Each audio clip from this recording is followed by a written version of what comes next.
Жасанды интеллектіні дамыту бағыты білім саласынан басталуы тиіс. Бұл орталық пен аймақ, қала мен ауыл арасындағы білім алшақтығын қысқартуға әсер етеді. Бүгін жасанды интеллектіні дамыту жөніндегі кеңестің алғашқы отырысына қатысқан мемлекет басшысы осылай деді.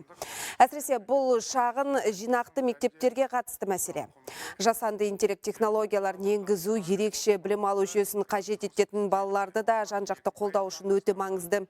Біздің мақсатымыз шын мәнде инклюзивті білім беру ортасын қалыптастыру, деді Қасым-Жомарт Тоқаев. Сондай-ақ президент үкімет мүшелеріне жасанды интеллект саласына маманданған зерттеу университетін ашу керек деген тапсырма берді. Соның нәтижесінде экономиканың барлық салаларына қажетті мамандарды дайындау мүмкіндік артады. Оқу орны ғылым, білім, инновация және халықаралық байланыс орталығы ретінде жұмыс істеуі керек. Оқу орнына арнайы мәртебе берген жөн. Сондай-ақ бұл жұмысқа әлемдік өздік оқу орындарын серіктес ретінде тарту қажет. Үкімет жыл соңына дейін осы мәселе бойынша нақты ұсыныс беруге тиіс.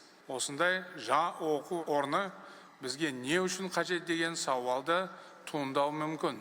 Басты мақсат экономиканың барлық саласына жасанды интеллект технологиясын енгізетін білікті мамандарды даярлау.